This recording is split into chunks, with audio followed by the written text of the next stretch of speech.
kasih Tuhan.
Selesai dari ibadah online boleh mempunyai berkat, membawa berkat untuk kami bagikan berkat kami ke orang lain. Tuhan, Tuhan yang pimpin, kami serahkan ibadah kami ke dalam tangan-Mu. Kami siap untuk lebih lagi memuji, memuliakan nama-Mu ya Bapa. Di dalam nama Tuhan Yesus, haleluya, amin. Shalom, selamat sore teman-teman. Shalom. Yang sore hari ini yang bersuka cita mungkin boleh berikan saya senyum Pepsodent. Yang sore hari ini bersuka cita. Mana senyum Pepsodentnya, berikan ke saya. Oke, haleluya. Semua bersuka cita.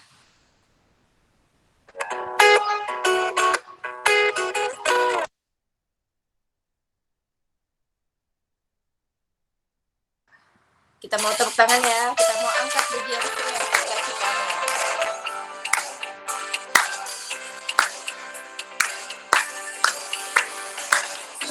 Sukacitamu mengalir dalamku. Oh yes. Anggur sukacitamu melimpah dalamku. Ku menari dan bersuka. Di setiap waktu, sebab sungai sukacitamu ada dalamku. Mengalir bersamamu, bersuka di dalammu, mengikutimu Tuhan dalam kegerakanku, melayani Tuhan di dalam sukacitamu, sebab hanya Tuhan yang membuat suka citaku penuh. Haleluya, kita makan jadi dari awal. Sungai sukacitamu mengalir dalamku. Katakan apa? Yes. Anggur sukacitamu melimpah dalamku. Ku menari dan bersuka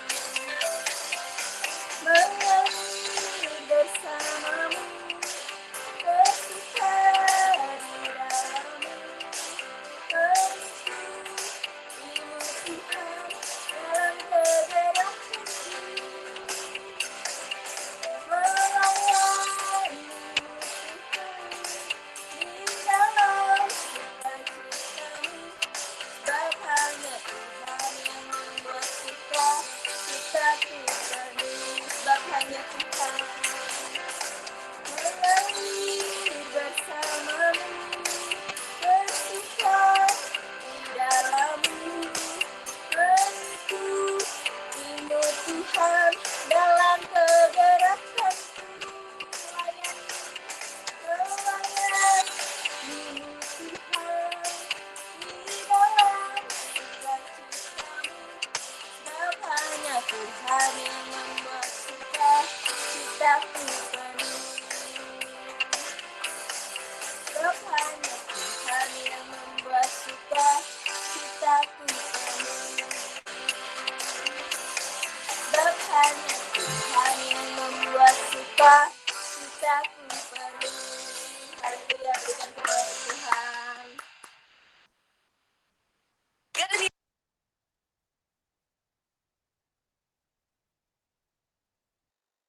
Puji Tuhan, kalau kita boleh memuji, menyembah, sekarang tiba saatnya kita mau siapkan hati kita untuk mendengarkan kebenaran firman Tuhan.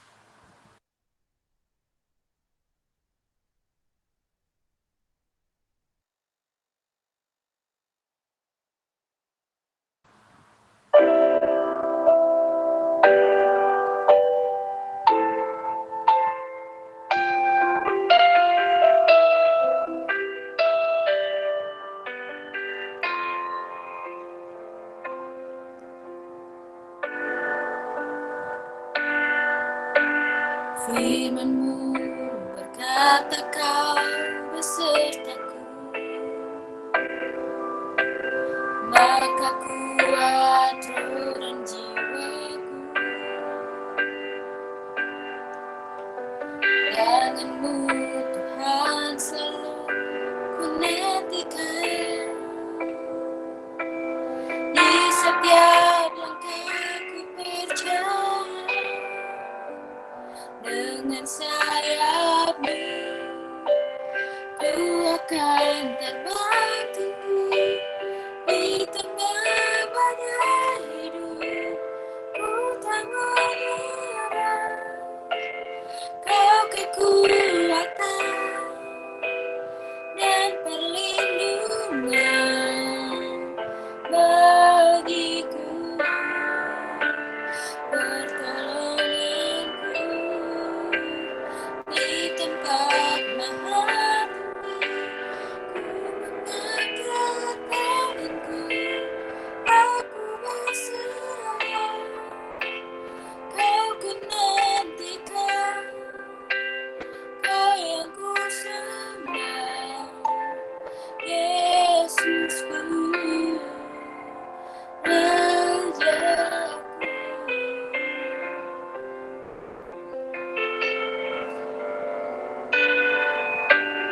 Firman-Mu berkata Kau besertaku, maka kuat roh dan jiwaku. Tangan-Mu Tuhan selalu ku nantikan, di setiap langkah ku percaya. Dengan sayap-Mu ku akan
Rajaku.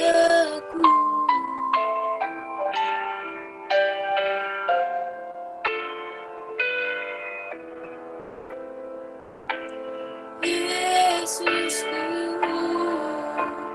Rajaku.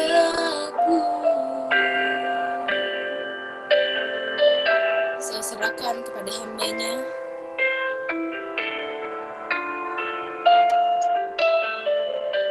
Mari semua, mari kita tundukkan kepala, kita berdoa menghadap Tuhan. Tuhan Allah Bapa yang baik, terima kasih Tuhan buat kesempatan untuk hari Sabtu ini Tuhan, Sabtu sore ini kami boleh kembali berkumpul, kami boleh kembali untuk bersekutu dengan-Mu Tuhan. Dan kami boleh mau buka hati kami Tuhan, untuk kami boleh mendengarkan apa yang jadi isi hati-Mu Tuhan. Tuhan, sebelum kami mulai sharing firman-Mu Tuhan, kami mohon dengan rendah hati, biar kiranya perlindungan kuasa darah Yesus menutup bungkus setiap kami dan keluarga kami Tuhan, dimanapun kami berada saat ini. Karena kami percaya, pada saat firman-Mu ditaburkan, pasti ada si jahat Tuhan yang tidak senang dan berusaha untuk menjatuhkan setiap pikiran-pikiran kami Tuhan. Tuhan, ini setiap kami serahkan seluruh keberadaan kami Tuhan, tubuh jiwa roh kami ke dalam tangan-Mu, biar kiranya Roh Kudus-Mu yang menuntun setiap kami untuk kami boleh menerima apa yang menjadi firman-Mu dengan hati yang terbuka Tuhan, sebagai tanah yang subur, sehingga kami siap untuk ditanami Tuhan, sehingga hidup kami pun boleh berbuah dan bertumbuh sesuai dengan kehendak-Mu Tuhan. Terima kasih Tuhan, kami serahkan sore hari ini ke dalam tangan-Mu, hanya di dalam nama Tuhan Yesus kami berdoa dan mengucap syukur. Mari sama-sama kita katakan, amin. Selamat sore semuanya, shalom. Shalom, selamat sore. Saya sharing ininya dulu ya, sebentar.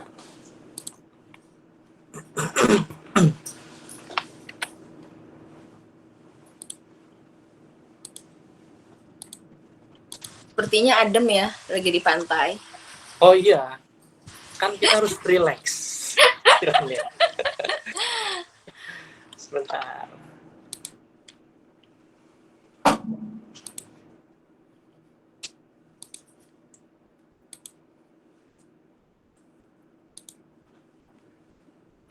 Ini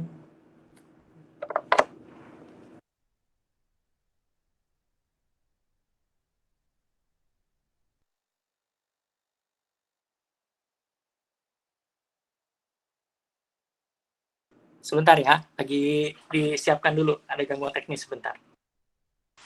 Oke. Sepertinya banyak kamera yang tertutup. Mungkin kita support untuk menyalakan kamera.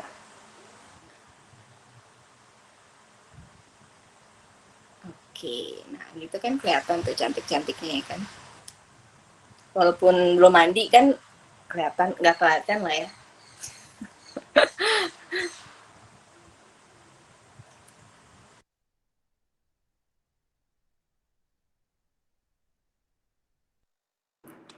Oke, sudah terlihat semua? Sudah. Topik kita pada sore hari ini yang saya angkat itu adalah menawan dan menaklukkan pikiran. Kenapa saya mengangkat untuk sharing sore hari ini mengenai menawan dan menaklukkan pikiran? Karena memang kalau mau jujur, setiap kita pasti permasalahannya adalah di kepala ini nih. Yang setiap hari kalau misalnya kita mau beraktivitas, setiap kali kalau kita mau berdoa, setiap kali kita mau menghadap Tuhan, itu pasti ada pikiran-pikiran yang cenderung untuk, ayolah, udahlah, nggak usah, udahlah, males. Atau dari pikiran kita itu bikin jadi tubuh kita ini kayaknya rasanya lemes. Kalau berbicara yang Tuhan-Tuhan, kayaknya bosen gitu. Nah itu makanya kenapa teman-teman nih sore ini kita sama-sama belajar mengenai menawan dan menaklukkan pikiran. Yang pertama, kita lihat dari ayatnya dulu. Kita sama-sama baca nih, teman-teman baca di rumah, saya bacain. Di 2 Korintus 10 ayat 5, demikian firman Tuhan, kami mematahkan setiap siasat orang dan merubuhkan setiap kubu yang dibangun oleh keangkuhan manusia untuk menentang pengenalan akan Allah. Nah, sampai situ dulu. Kalau kita baca di sini, kami mematahkan setiap siasat orang dan merubuhkan setiap kubu yang dibangun oleh keangkuhan manusia. Jadi ini surat ini kan surat Korintus yang ditulis oleh Paulus ke jemaat yang di Korintus. Itu Paulus bilang bahwa kita harus mematahkan setiap siasat orang dan merubuhkan setiap kubu yang dibangun oleh keangkuhan manusia. Nah, kalau ngomongin siasat, memang di kepala ini nih, kalau apalagi kalau teman-teman yang biasa berpikir yang namanya cari-cari alasan, wah itu jagonya kita pasti luar biasa lah. Mulai dari di rumah, mulai di sekolah, apalagi kalau yang namanya kita udah lagi mau disalahin sama orang gitu. Cara kita bela diri, kita pasti punya banyak siasat nih. Dari yang tadinya kita mungkin salah, kita berusaha gimana caranya nih kita jadi nggak salah. Itu aja namanya udah siasat. Alasan, kita bikin banyak alasan aja, itu udah siasat tuh. Siasat orang yang disorot sama Paulus ini, satu, siasat orang, kedua, merubuhkan setiap kubu yang dibangun oleh keangkuhan manusia. Nah, bicara tentang kesombongan. Kalau orang sombong, itu biasanya tuh membentengi dirinya tuh dengan dengan apa yang dia punya, dengan kebisaannya dia, atau mungkin dengan cara dia merendahkan orang gitu. Itu juga bicara keangkuhan manusia.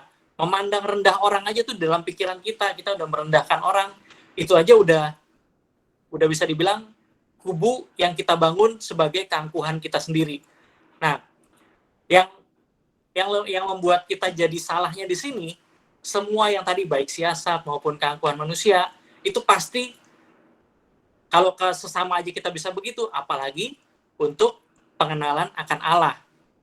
Jadi kalau tadi kan judulnya yang pertama tadi kan menawan dan menaklukkan pikiran. Mungkin secara fisik kita mau nih kayak gini nih kita datang. Tapi kalau secara pikiran kita, pada saat firman dibagikan, pada saat pujian dinaikkan, mungkin pikiran kita tuh ngawang-ngawang. Dan mungkin di dalam pikiran kita, di saat kita ngawang-ngawang itu nggak cuma sekedar mikirin yang lain, tapi kadang-kadang kita meng-underestimate orang loh. Kadang-kadang kita merendahkan atau kita memandang rendah firman Tuhan. Itu juga bisa juga. Sehingga akibatnya apa? Di saat firman dibagikan, di saat seharusnya kita mendapatkan berkat pengenalan akan Allah lebih dalam lagi, itu kita udah membentengi diri kita, yang mana itu berasal dari si jahat pastinya. Karena pada saat pikiran kita melayang-layang, udah gak fokus sama Tuhan, nah itu disamber sama iblis. Makanya iblis yang bisikin mengenai siasat, alasan kita untuk beribadah dengan benar, terus juga kita bukannya ibadah dengan benar, tapi kita ngelihat kiri kanan, atau mungkin kalau dalam Google Meet ini kita ngelihat, ini begini ya, kok sini begini sih belakangnya, kok ini apa sih gitu kan, kok dia makin lama kelakuannya kayak makin aneh nih sama saya nih gitu. Nah itu aja tuh udah kita mengenalkan Allahnya tuh terhenti tuh. Jadi kita sudah memblok diri kita untuk belajar firman Tuhan, menerima menjadi tanah yang subur tadi. Nah makanya si Paulus itu bilang, kami menawan segala pikiran dan menaklukkannya kepada Kristus. Nah, kalau bicara Paulus saja bilang tuh, kami menawan segala pikiran. Artinya apa? Pikiran itu bebas nggak kira-kira? Bebas kan? Nggak ada yang bisa mengontrol tuh seolah-olah gitu kan? Pikiran itu kayaknya liar sekali gitu. Makanya untuk kalau sebelum masuk situ, kalau teman-teman pernah piara binatang lah. Kalau kita piara anjing lah di rumah misalkan. Kalau itu kita nggak kandangin, kayaknya dia bisa lari-larian kemana-mana tuh. Kalau itu kita nggak ikat dia, pas lagi diajak jalan-jalan keluar, mungkin udah acil-acilan kemana-mana tuh. Orang bisa digigit, mungkin juga dia makanin makanan-makanan bekas yang ada di sampahan gitu. Intinya tuh segala pikiran, kalau Paulus tulis, itu tuh harus ditawan. Ditawan itu tahu kan artinya kayak di penjara gitu. Dipegangin supaya dia nggak liar gitu. Karena apa? Kita diem aja, duduk diem aja. Mungkin kita ngikutin nih kayak gini ibadah. Tapi pikiran kita tuh melayang-layang. Makanya Paulus ajak kami menawan segala pikiran. Dari pikiran yang melayang-layang, yang liar gitu, yang mungkin keingetan apa, mungkin nggak ada yang terlalu aneh-aneh, cuman di saat kita sudah nggak fokus, disitulah sebenarnya kita sudah berdosa gitu, karena kita tidak lagi mata kita tertuju sama Tuhan. Nah, jadi waktu pas di Paulus bilang menawan segala pikiran sama menaklukkannya, karena itu dua hal yang berbeda tuh. Pertama, pikiran kita gampang melayang-layang. Pada saat kita udah nggak fokus, udah nggak tertuju sama Tuhan, pikiran kita udah ngalor ngidul kemana-mana, itu perlu ditawan, perlu dibatesin ruang geraknya, fokusnya jadi jelas gitu kemana. Lalu yang kedua, ditaklukkan. Jadi makanya tadi menawan dan menaklukkan judulnya. Jadi kalau kita sering lah baca ayat ini, dan kita juga sering dengar firman Tuhan yang seperti ini, mengenai pikiran kita yang melayang-layang, kita nggak pernah fokus, tapi kita perlu pahamin dulu tuh, kenapa sih Paulus bilang menawan dan menaklukkan. Menawan aja nggak cukup, karena artinya si pikiran ini cuma dikungkung doang tuh, tapi masih bisa melayang-layang dan liar. Tapi ya perlu yang kedua, ditaklukkan kepada Kristus. Kenapa perlu ditaklukkan? Kalau nggak ya, begitu kita udah lengah lagi, ya kayak kita punya dogi aja gitu di rumah, atau di mana gitu, atau di kebun binatang gitu. Waktu di kandang dia anteng, tapi sebenarnya bukan berarti dia anteng, dia cuma lagi cari celah. Kalau seandainya itu kandang kebuka, kabur dia. Nah itu yang kedua tuh, tidak ditaklukkan. Karena kalau seandainya kita hanya menawan, tidak menaklukkan, begitu ada celah, ada kesempatan, kan kalau Bang Napi bilang tuh, yang kalau dulu tuh dia RCTI itu, kejahatan timbul bukan karena ada niat, tapi juga ada kesempatan katanya. Jadi terkungkung maya, tapi begitu ada kesempatan, kabur dia. Itu namanya tidak ditaklukkan. Kalau kita bicara iman kita, atau bicara pikiran kita kepada Kristus, fokus kita, karena kita nggak takluk, begitu ada gangguan sedikit, kita hilang. Gitu. Makanya, kami menawan segala pikiran dan menaklukkannya kepada Kristus. Nah, kemudian kita lanjutkan. 3 langkah. Jadi ini kalau saya baca dan itu disimpulkan, itu ada 3 langkah cara menaklukkan pikiran. Karena kan kita pasti tahu, iya nih Kak, memang kalau buat kita menaklukkan menawan pikiran bisa kita berusaha fokus, tapi ya paling juga bertahan semenit 2 menit, paling lama 5 menit, 15 menit, terus habis itu buyar lagi, udah gitu kita langsung kepikiran yang lain lagi, kesenggol orang aja langsung kepikir siapa sih yang nyenggol-nyenggol gitu kan. Nah itu kita coba belajar nih, mungkin langkah-langkah ini sederhana. 3 langkah menaklukkan pikiran. Yang pertama, kita lihat. Yang pertama, kita harus sadar bahwa setiap hal itu harus dipertanggungjawabkan pada Tuhan. Jadi kadang-kadang kita perlu dibawa untuk tahu latar belakangnya dulu kalau kita mau ngapa-ngapain nih. Kalau kita mau tujuan yang menaklukkan pikiran, jadi bukan lagi menawan loh. Ini udah langsung langkah menaklukkan pikiran. Yang pertama, kita harus sadar bahwa setiap hal yang kita buat dalam hidup ini harus dipertanggungjawabkan pada Tuhan. Jadi kalau kita menyadari hidup kita ini nggak cuma sekedar hidup, lahir dari bayi, bertumbuh menjadi dewasa, disayang orang tua, punya kewajiban, punya hak, terus sampai akhirnya kita bergaul, dewasa, mungkin menikah, punya anak, begitu seterusnya siklus hidup kita. Dan kita hidup dengan serampangan, kita hidup dengan apa adanya lah, gimana ntar aja gitu. Dan kita ngomong juga sembarangan, berpikir juga ngaco gitu. Nah, pada saatnya nanti kita kembali kepada Tuhan, pada saatnya nanti kita mati, pada saatnya kita harus meninggalkan kemah di bumi ini, kalau bahasanya Paulus juga tuh, kemah ini kita tinggal di dalam kemah nih, kan tubuh, jiwa, roh. Ada saatnya di mana roh kita harus kembali kepada Bapa di surga. Kita harus, yang pertama ini nih, kita harus mempertanggungjawabkan setiap detik dalam kehidupan kita kepada Tuhan. Jadi kalau kita mau menaklukkan pikiran, pertama kita harus tahu dulu nih, konsekuensinya apa gitu. Di dalam kita melakukan segala sesuatu, di dunia aja, kalau kita salah, ada reward and punishment. Reward, kalau seandainya kita benar, kita dapat reward, dapat penghargaan. Tapi kalau kita salah, kita akan dapat yang namanya punishment. Nah, pada saat kita mau menaklukkan pikiran, kita sadar Pada saat kita mikir yang nggak benar, pada saat kita berkata-kata yang nggak benar, itu kita akan mempertanggungjawabkan setiap katanya di hadapan Tuhan. Karena hidup kita ini nih tidak ada satu detik pun yang terlewat.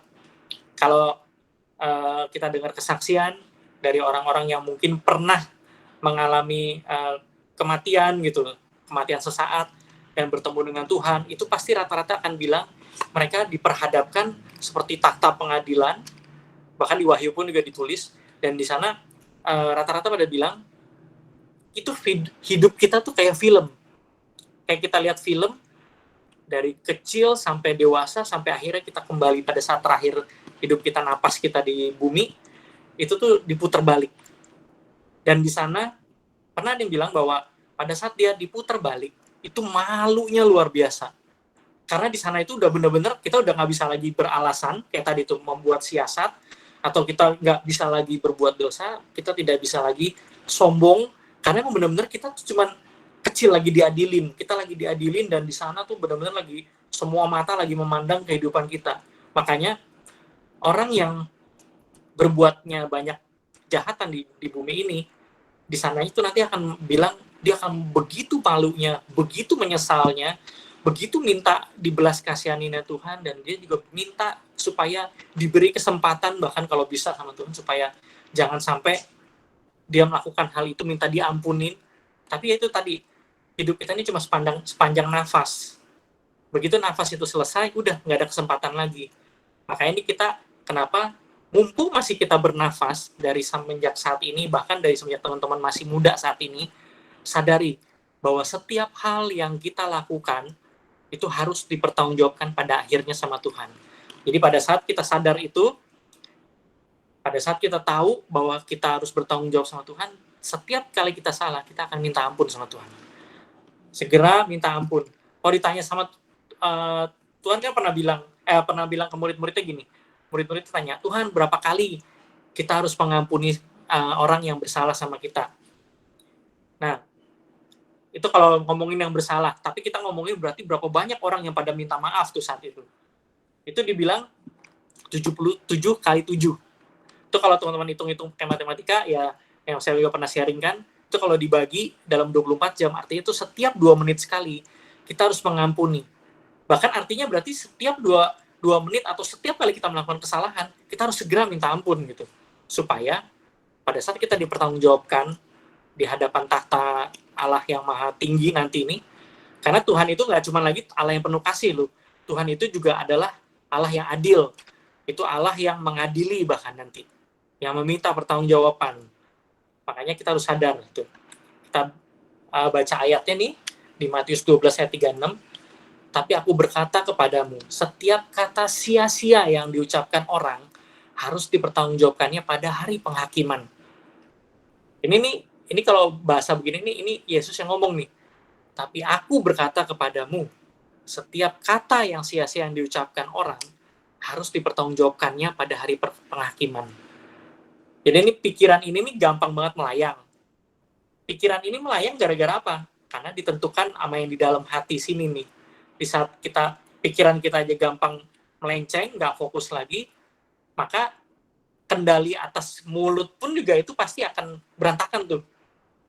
Dengan gampangnya kita bisa menghina orang, dengan gampangnya kita bisa cela orang, dengan gampangnya mungkin kita juga bisa ngegampangin segala hal gitu. Makanya nih, yang pertama harus diingat, sadar dulu nih kita, bahwa apapun yang kita pikirkan, apapun yang kita ucapkan, apapun yang kita lakukan, ada pertanggung jawabnya. Nah, terus kemudian kita lihat yang kedua. Yang kedua, itu adalah kita harus sadar lagi nih. Yang kita harus sadar bahwa pikiran kita itu adalah medan pertempuran. Dan ini saya sangat setuju banget gitu. Karena jujur aja, setiap saat, setiap detik dalam hidup kita, nggak mungkin tuh kita namanya tenang, anteng gitu. Kalau lihat background saya kayaknya wah lagi nggak banyak pikiran, siapa bilang gitu kan. Kita setiap hari, setiap saat, bahkan kita mau ibadah aja, itu setiap detiknya ada aja tuh yang bikin kita tuh nolot lah, yang bikin kita nggak sejahtera lah, yang bikin kita jadi males lah, ini ngantuk gitu. Ngantuk aja itu salah satu salah satu yang membuat kita tuh ini melenceng dari fokusnya kepada Tuhan.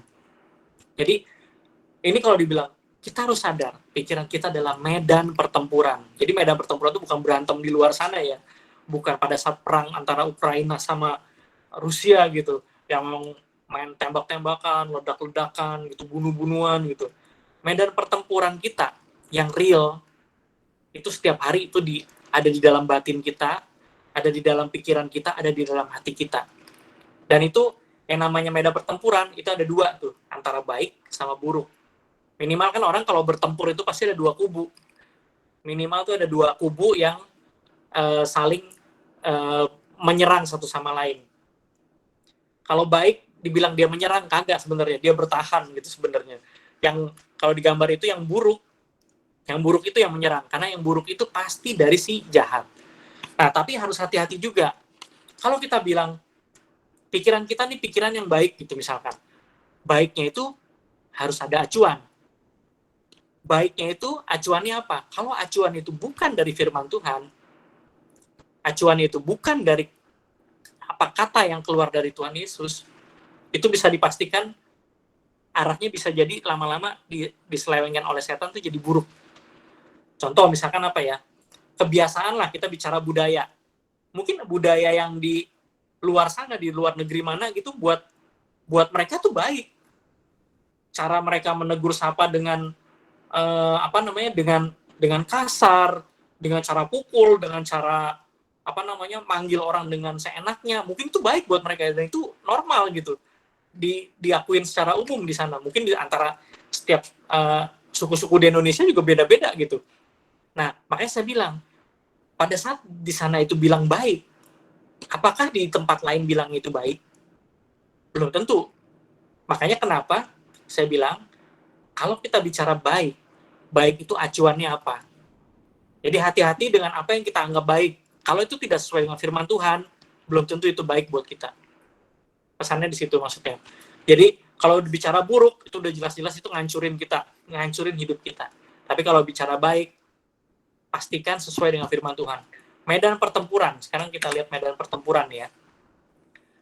Kenapa sih orang medan pertempuran itu, maksudnya suasananya itu tuh dalam pikiran tuh jadi kacau kalut. Kalau dalam gambar ini, kebetulan saya nemuin gambar ini cukup antik juga tuh, kayak rumit banget gitu. Jujur dalam pikiran saya pun nggak mungkin kayak gini nih. Kalau semakin bertambahnya usia, semakin kita punya banyak tanggung jawab, semakin kita punya banyak hal yang harus kita urus, ruwetnya kayak apa tahu tuh dalam pikiran kita. Bahkan tuh kayaknya kita tuh bagaikan landak gitu tuh, yang berduri, yang kalau apa-apa tuh jangan sampai ada orang yang nyentuh kita langsung responnya udah kayak apa tahu gitu. Ya bisa dibilang kalau bahasa di luar sana tuh kayak sarap sendiri gitu. Nah itu jujur saya akuin, saya kadang suka kayak gitu tuh, ruwet sendiri. Makanya ini kalau mau ditelusuri lagi asal muasalnya itu gimana, biasanya ini kenapa sih orang mulai ada masuk dalam medan pertempurannya itu. Kalau mungkin teman-teman saat ini masih sekolah dan belum banyak pikiran, ya dibilang nggak banyak pikiran, saya nggak yakin sih. Biar gimana pasti semudah apapun kita, pasti ada banyak hal yang kita jadi masalah di dalam pikiran kita. Kita nggak konsentrasi aja, nggak bisa konsentrasi, itu sebenarnya udah masalah buat kita. Nah, penyebabnya kenapa biasanya ada kita jadi masuk dalam medan pertempuran itu? Biasanya satu, kita sendirian. Bicara sendirian itu bukan berarti rame-rame, itu nggak dibilang sendirian. Ada banyak orang tuh yang hidupnya tuh dikelilingi harta, dikelilingi banyak orang, tapi hidupnya tetap sendirian. Contohnya apa? Ya contohnya kayak ini aja lah, yang teman-teman pasti ikutin.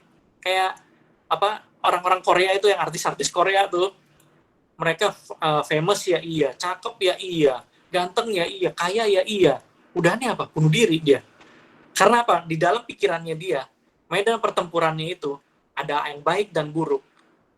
Itu kata baiknya itu sama kata buruknya, akhirnya menang yang buruk. Karena apa? Baiknya ini dia tidak berpegang dengan apa yang disebut firman Tuhan.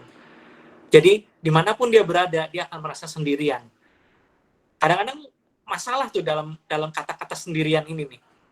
Kita bisa berada di tengah keramaian, tapi kita bisa di saat itu juga kita sepinya luar biasa. Contoh, kalau teman-teman lagi punya masalah gitu ya, atau teman-teman lagi mikirin sesuatu, ada teman-teman mau cerita curhat tapi nggak ada orang yang yang bisa diajak ngomong, pasti sedihnya luar biasa gitu. Jadi kayak ngadepin dunia ini sendirian dan kalah gitu. Nah itu, belum lagi kalau kita bicara berbuat dosa. Ada kata-kata yang kata-kata bijak tuh, apa ya, saya lupa tuh. Itu maksudnya gini, orang tuh diuji itu pada saat tidak ada orang yang ngelihat dia berbuat baik atau tidak. Intinya gitu. Integritas. Jadi integritas itu adalah, itu yang disebut integritas adalah seseorang masih melakukan apa yang seharusnya dilakukan dan itu baik kalau di saat orang-orang nggak ada dan dia masih melakukannya, itu orang itu punya integritas. Begitu juga kalau kita bicara dosa. Orang mau berbuat dosa atau orang mau hidup suci, hidup kudus, itu diujinya pakai ini, sendirian. Di saat dia sendirian, akankah dia masih tetap bertahan dengan imannya atau tidak? Contoh ada barang, ada handphone nih. Ada handphone nggak punya tuan gitu. Benar-benar nggak bertuan. Atau duit nggak bertuan gitu. Dan kita lagi butuh. Dan kita sendirian. Nah, duitnya juga sendirian gitu. Atau handphonenya juga sendirian gitu. Nah, pertanyaannya, akankah kita melakukan apa yang tidak seharusnya kita lakukan? Atau tidak gitu. Nah, itu yang disebut integritas, yang ada di dalam pikiran kita tuh pasti pada saat kita berhadapan dengan sesuatu yang menantang, yang mencobai iman kita, itu diujinya di dalam medan pertempuran pada saat kita sendirian. Ya. Terus yang kedua, di saat kita emosi. Di saat kita emosi, itu kepala tuh berkecamuk tuh, hati berkecamuk, kepala berkecamuk, mulut udah pengen keluarnya, udah pengen, wah kalau ini kayak udah air bah gitu tuh. Itu tuh di saat itu tuh. Di saat kita menghadapi medan pertempuran, itu pada saat kita emosi. Itu diujinya di sana. Akankah kita menang dalam medan pertempuran kita?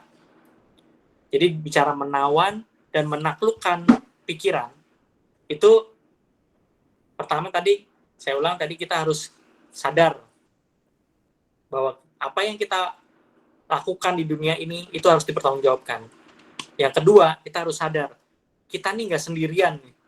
Selalu ada hal buruk yang ada dalam pikiran kita atau yang di luar sana nih, yang memang emang direncanakan oleh si jahat, yang selalu kayak kan dibilang kan di dalam 1 Petrus 3 apa kalau satu, dia si jahat itu seperti singa yang mengaum-ngaum, yang lagi menanti kapan kita lengah, kapan kita siap diterkamnya, ditelannya gitu. Karena apa? Karena memang dia tuh nunggu. Jadi kayak kita nih, saat ini kita mungkin masih baik-baik aja, kita masih bisa memuji Tuhan, kita masih bisa ini, tapi tinggal sama si iblis ya tinggal ditunggu aja. Kapan momen kita sendirian, kapan dia bisa pancing emosi kita dengan simple aja, dia lemparin suatu hal yang kecil, yang membuat kita meledak-ledak, dan pertempuran itu udah langsung dimenangin sama si iblis. Makanya dia seperti singa yang mengaum-ngaum, yang siap menelan kita. Dan medan pertempuran itu kita hadapi pada saat kita sendirian, saat kita emosi, dan satu lagi pada saat kita ada masalah. Di sini nih yang paling banyak nih yang pergumulan di dalam batin kita nih terjadi nih antara baik dan buruk itu pada saat ini semua nih. Kalau saya boleh simpulkan gitu ya. Jadi saat kita sendiri, saat kita emosi, saat kita punya masalah. Saat kita punya masalah, itu tuh kita bisa pasti punya 2 pilihan. Satu, kita mau lupain, kita mau belaga gila, atau kita mau selesain dengan bergantung sama Tuhan gitu. Kadang-kadang gitu. Contoh, kita nggak punya uang, kita nggak mau beli sesuatu, dan itu perlu gitu buat kita. Nah, kita bisa nyelesainnya gimana nih? Cara gampangnya kita nyolong atau kita berdoa gitu. Di saat kita berdoa, pasti logika ini jalan lagi tuh. Yang baik dan buruk jalan lagi tuh. Emang lu berdoa aja, masa lalu selesai gitu. Itu aja tuh udah medan pertempuran tuh. Di saat kita mau melakukan sesuatu yang baik, itu pasti ada hal-hal buruk yang selalu menghantui, yang berusaha menyeret kita. Makanya yang harus kita sadar itu adalah medan pertempuran ini harus kita menangkan. Intinya gitu. Di dalam Efesus 6 ayat 12, yang tadi saya juga udah bilang, karena perjuangan kita bukanlah melawan darah dan daging, tapi melawan pemerintah-pemerintah, melawan penguasa-penguasa, melawan penghulu-penghulu dunia yang gelap ini, melawan roh-roh jahat di udara. Intinya nih, kalau ini ayat sering kita baca, bahwa hidup kita ini nih, terutama kerohanian kita, itu benar-benar medan pertempuran. Medan pertempuran yang paling mendasar yang ada selalu kita hadapi adalah di dalam pikiran kita. Makanya kenapa harus menawan dan menaklukkannya kepada Kristus. Karena kalau kita nggak menaklukkannya pada Kristus, itu bisa dipastiin kalah, kita pasti kalah. Dan akan selalu kalah kalau kita mengandalkan kekuatan kita sendiri. Karena apa? Lihat nih, di si iblis aja itu punya struktur-strukturnya tuh keren tuh. Itu kalau kita bahas lagi yang apa ya, mungkin yang dalam apa ya, pelajaran demonologi kali, saya kagak ngerti dah tuh. Itu yang namanya setan aja, itu Lucifer itu baru salah satu loh. Dari berapa ya? Dari 9 apa kalau nggak salah? Dari 9 raja setannya gitu maksudnya. Lucifer itu adalah setan yang bicara nafsu. Belum setan yang bicara kekuasaan, belum setan yang apa, raja setannya itu malaikat lah. Mereka tuh benar malaikat-malaikat. Makanya itu ada struktur-strukturnya. Kita selalu bilang Lucifer, padahal Lucifer itu baru cuma satu.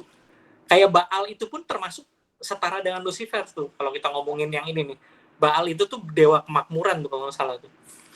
Nah itu ada banyak lah, itu ada nama-namanya lah. Si teman-temannya Lucifer tuh ada 9 kalau nggak salah. Nah makanya tuh mereka aja tuh sedemikian rapinya gitu. Jadi kita cuma mau ngelawan mereka, yang mana itu ini teritorial mereka nih. Kita kan hidup di bumi. Kita hidup di bumi dan kita ada di tengah-tengah serigala kalau istilahnya. Kita tuh seperti domba di tengah-tengah serigala yang siap menerkam kita. Mereka tuh iblis itu diumpamakan seperti singa yang siap menerkam kita. Pokoknya apapun itu, kalau kita ngandelin kekuatan sendiri, bisa dipastiin pasti kalah. Nah, makanya kita diingatkan lagi di dalam medan pertempuran ini, bukan berarti ini, wah kalau gitu kita nggak pernah menang dong. Yang salah. Itu yang harus kita selalu ingat. Di 1 Yohanes 4 ayat 4, itu dikatakan, kamu berasal dari Allah, anak-anakku, dan kamu telah mengalahkan nabi-nabi palsu itu. Sebab roh yang ada di dalam kamu lebih besar daripada roh yang ada di dalam dunia. Nah, beda rohnya tuh. Kalau dibilang tulis roh, dua-dua apa semuanya ditulisnya kata-katanya roh, tapi beda. Yang satu rohnya R besar, yang lainnya adalah rohnya R-nya R kecil.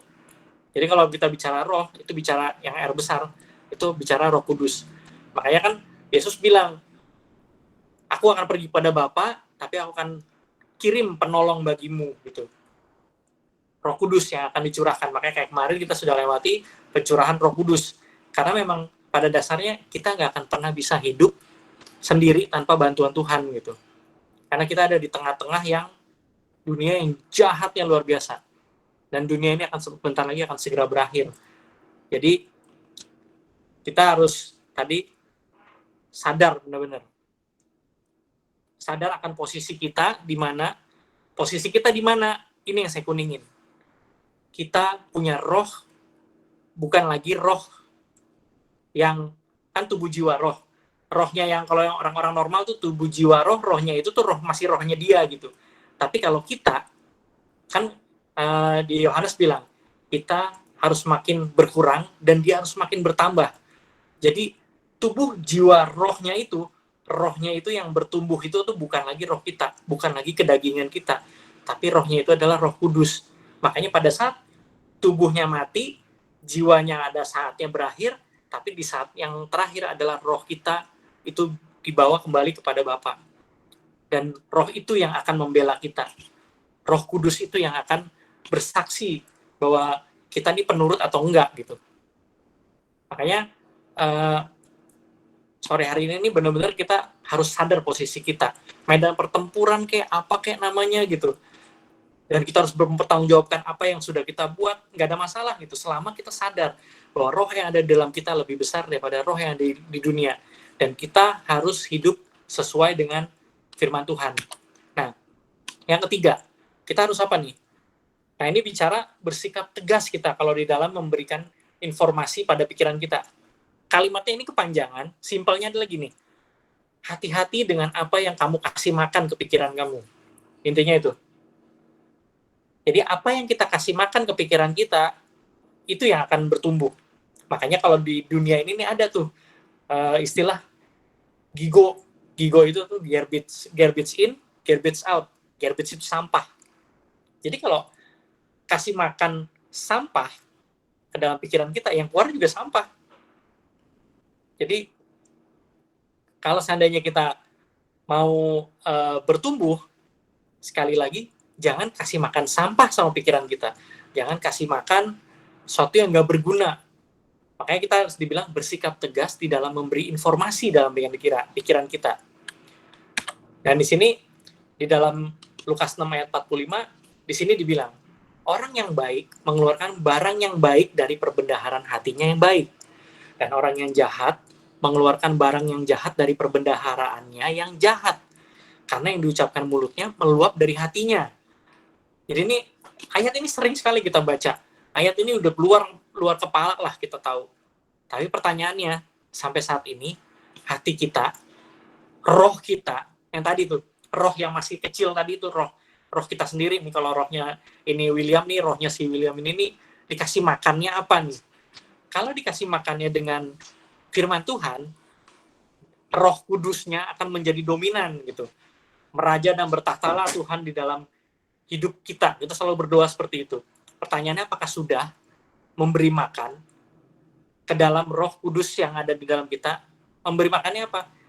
Dengan cara taat sama Tuhan, baca Alkitab setiap hari, berdoa, dan itu sering sekali kita dengar gitu.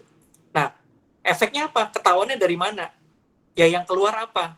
Kayak kalau dalam peribahasa, apa yang kita tanam bijinya itu yang pasti nanti akan keluar pohonnya.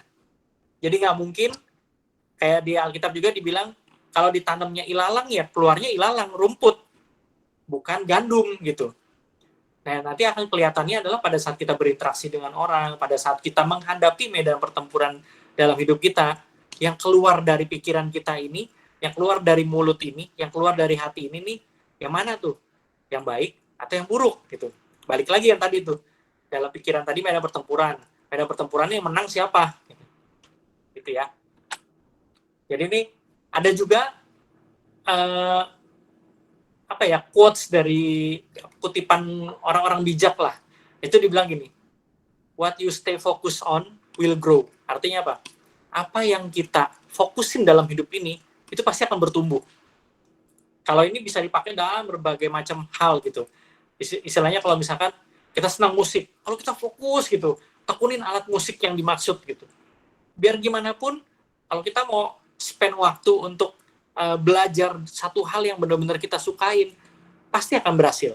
Walaupun mungkin nggak perfect banget, tapi pasti akan bisa. Kayak misalkan kayak di sini dalam kita punya ibadah persekutuan. Ayo siapa yang mau bersaksi gitu? Siapa yang mau menceritakan kebaikan Tuhan? Nah, pada saat kita mau mengakui bahwa hidup kita ini banyak dipenuhi dengan kebaikan-kebaikan Tuhan yang begitu luar biasa dalam hidup kita, yang mungkin kecil buat orang lain. Tapi kalau kita mau belajar menyaksikan, percaya deh, iman kita tuh pasti akan bertumbuh. Jadi pada saat kita fokusnya ke Tuhan, Tuhannya akan semakin besar. Tapi kalau fokusnya ke diri kita, kitanya yang semakin besar. Makanya yang tadi, kitanya harus semakin berkurang dengan cara jangan kasih makan kitanya mulu gitu. Jangan kasih makan sebutnya nama kita masing-masing gitu. Jangan kasih makan ke apa yang kita pinginkan gitu. Sama aja kayak gini, kita buka Tokopedia, Shopee gitu kan, atau mana gitu. Kita liatin terus itu barang gitu. Kita lagi pengen gitu. Kita liatin terus. Lama-lama gimana tuh? Pasti tuh keinginan kita makin lama makin besar, akhirnya beli gitu. Nah, itulah sebenarnya manusia itulah yang kenapa ada yang namanya iklan. Makanya iklan di TV itu bisa sampai 3 kali. Begitu ada habis nonton TV filmnya baru sebentar gitu, iklan lagi, dia lagi iklannya. Itu makin sering tampil iklannya itu pikiran kita tuh yang dikasih makan tuh sebenarnya. Makanya what you stay focus on, apa yang kita fokus selalu liatin, itu akan bertumbuh. Sama aja kayak kita misalkan iklan Aqua gitu. Siapapun anak kecil aja juga pasti tahu tuh suruh nyanyiin iklannya Aqua. Itu pasti tahu. Indomie gitu. Indomie itu pasti tahu banget deh itu. Karena apa? Karena itu udah ditanemin dari dalam, kalau kita nonton TV itu berapa jam itu kita udah ngafalin kayak gitu. Sama kayak gini, semakin banyak kita spend waktu kita untuk dengerin firman Tuhan, maka firman Tuhan itu pasti akan bertumbuh.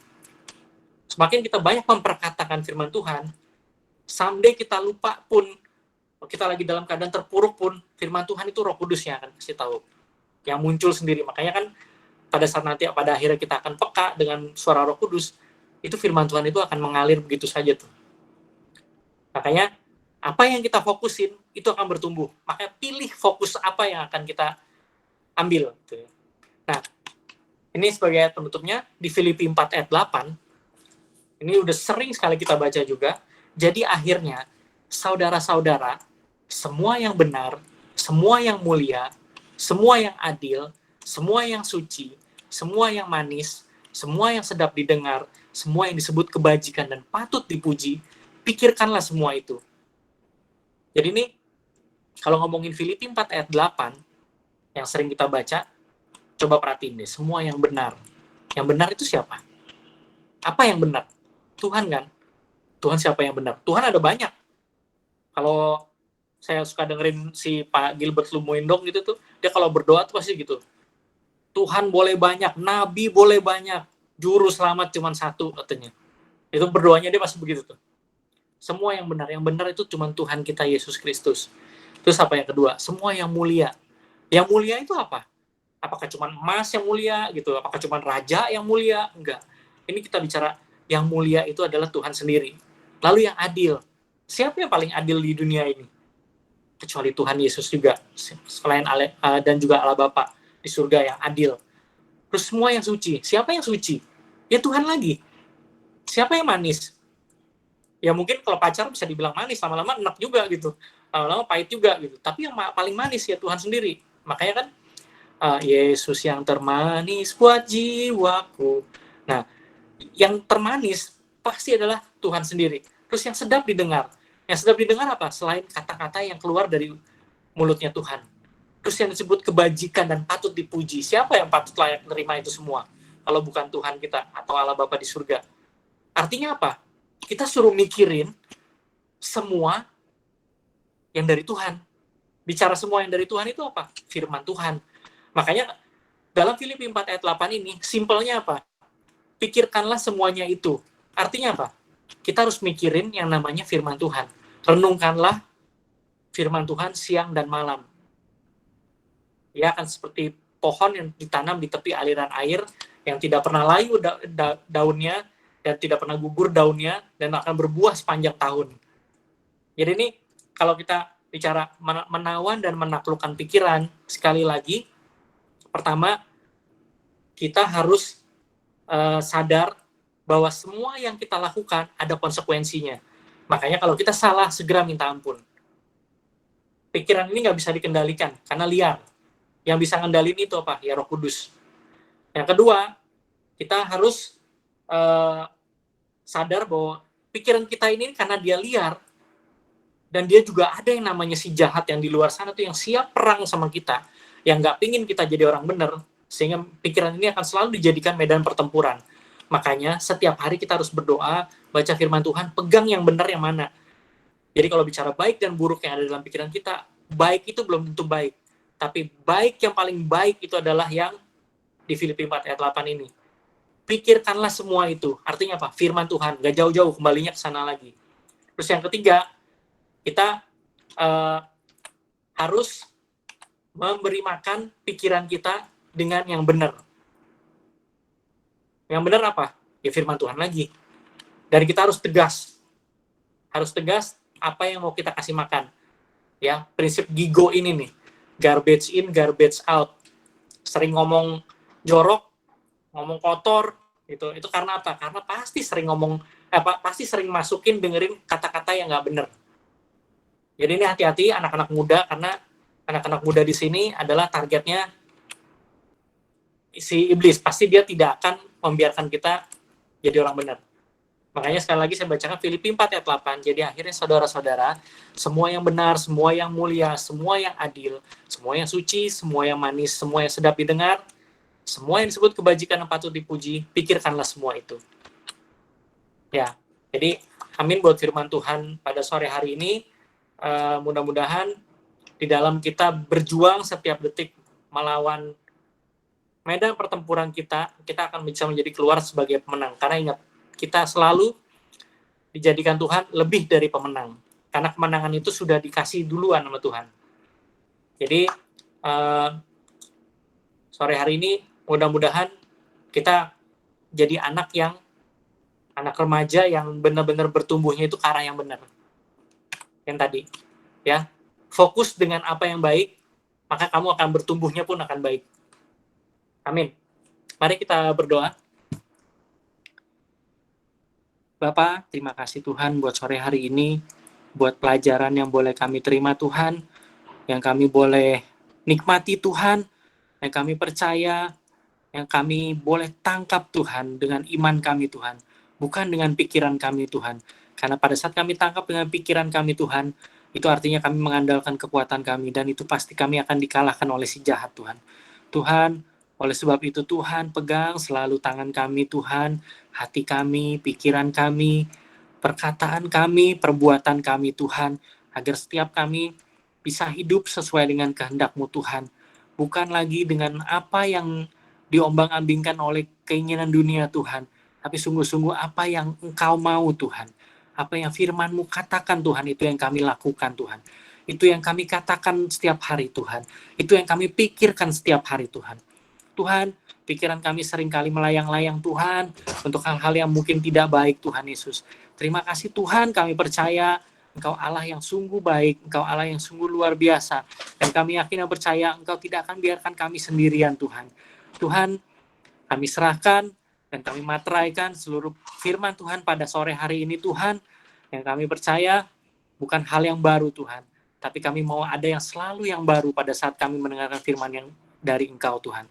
Terima kasih Tuhan, kami serahkan semuanya ke dalam tangan-Mu Tuhan, masa depan kami, keluarga kami, cita-cita kami, segala pengharapan kami, itu kami tambatkan ke dalam tangan-Mu Tuhan Yesus. Terima kasih Tuhan, hanya dalam nama Tuhan Yesus kami berdoa mengucap syukur. Mari sama-sama kita katakan, amin. Amin.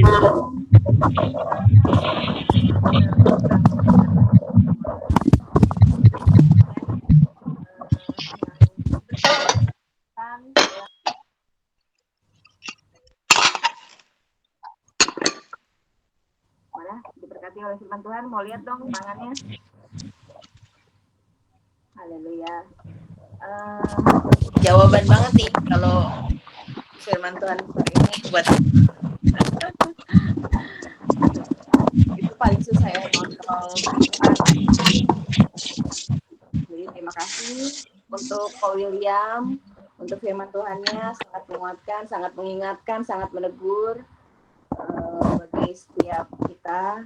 Kiranya Tuhan Yesus terus berkati dalam kehidupan, kokoh dalam kesehatan, pekerjaan, terlebih lagi dalam pelayanannya. Tuhan Yesus memberkati. Untuk besok, kakak mengundang kita semua untuk juga hadir ibadah umum. Dan terima kasih kalau teman-teman selalu setia juga hadir di ibadah umum. Dan yang belum, mungkin kakak ajak terus untuk kita mau hadir ibadah umum jam 10 pagi. Nah, untuk di minggu depan, jadi kemungkinan kan banyak pelayan yang akan pelayanan di pemberkatan dan perayaan nikah. Nah, tapi aku sejujurnya belum dapat info nih, karena kan tadinya nari di pagi hari, tapi karena ada satu lain hal, pada akhirnya kita masih bingung nih antara nari di gedung atau jadi atau tidak, itu masih belum tahu. Karena kalau jadi bakal banyak melibatkan para pelayan untuk hadir di ibadah, hadir di di perayaan ya, resepsi gitu. Jadi untuk info pastinya Yofi di hari Sabtu itu nanti akan diinfokan di besok ya, di lewat grup akan diinfokan akan ada ibadah atau tidak di minggu depan di hari Sabtu. seperti itu. Lalu selanjutnya kita mau ucapkan selamat ulang tahun buat teman kita, Amanda. Selamat ulang tahun, Amanda. Tuhan Yesus memberkati ya. Kiranya apapun yang menjadi cita-cita Amanda, Tuhan boleh jadikan berhasil dan terus setia di dalam Tuhan. Dan yang terakhir,